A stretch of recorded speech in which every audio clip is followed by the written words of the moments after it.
నమస్కారం మిత్రులారా, మార్కెటింగ్ గురించి మా 4 వీడియో సిరీస్లో ఇది రెండవది. ఈ వీడియోలో మేము మీ ఉత్పత్తి ధర గురించి మాట్లాడుతాము. ఇది మొదటిసారి మార్కెట్లోకి ప్రవేశించడానికి కీలకం. మినీ రైస్ మిల్లు తయారీదారులు తమ ఉత్పత్తుల ధరలను ఎలా నిర్ణయించారో చూద్దాం. ధరలలో విస్తృతమైన వ్యత్యాసాన్ని మీరు గమనించారా? కొంతమంది ఆటగాళ్లు ప్రీమియం ధరను ఎందుకు పొందవచ్చు, మరికొందరు చాలా తక్కువ వసూలు చేయవచ్చు? ఈ వీడియో ముగిసే సమయానికి ఈ ఆటగాళ్ల ధర ఎందుకు భిన్నంగా ఉందో మరియు మీ ఉత్పత్తికి మీరు ఎలా ధర నిర్ణయించాలో మీకు అర్థమవుతుంది. సాధారణంగా ఉపయోగించే మొదటి 2 ధరల వ్యూహాలు ధరతో పాటు ధర మరియు విలువ ఆధారిత ధర. మొదటిది కాస్ట్ ప్లస్ ప్రైసింగ్. లాభాల మార్జిన్ను నిర్ధారించడానికి వస్తువుల ధరకు మార్కప్ను జోడించడం ఇందులో ఉంటుంది. ధరపై పోటీ పడుతున్నప్పుడు ఈ పద్ధతిని ఉపయోగించండి. నాణ్యత, మంచి ఫినిషింగ్ మరియు ప్యాకేజింగ్ వంటి ఇతర అంశాలను మీ పోటీదారుల మాదిరిగానే ఉంచుతూ, ధర అత్యంత ముఖ్యమైన అంశమైన ధర సున్నితమైన సామూహిక మార్కెట్కు విక్రయించడానికి ఇది అనువైనది.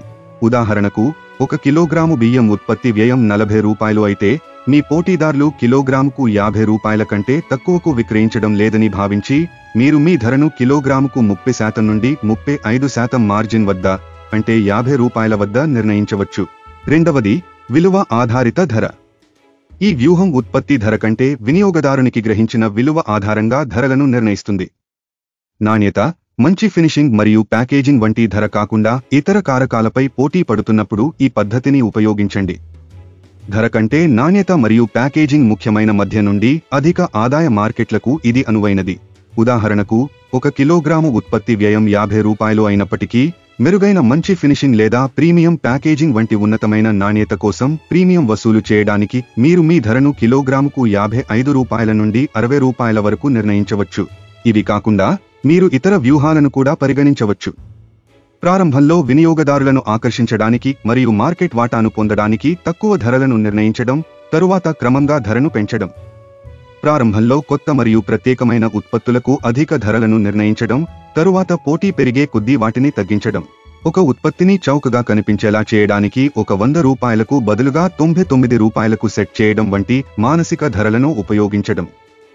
అనేక ఉత్పత్తులను కలపడం మరియు ప్రతి ఉత్పత్తిని ఒక్కొక్కటిగా కొనుగోలు చేసిన దానికంటే తక్కువ ధరకు కట్టను అందించడం. ప్రీమియం నాణ్యత లేదా ప్రత్యేకతను సూచించడానికి పోటీదారుల కంటే ఎక్కువ ధరలను నిర్ణయించడం.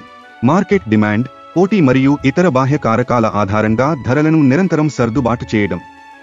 తరువాత మీ మొదటి నమూనాను సిద్ధం చేసుకోండి మరియు మీ సంభావ్య వినియోగదారులను వారు మీ ఉత్పత్తికి ఎంత చెల్లించడానికి సిద్ధంగా ఉన్నారో అడగండి.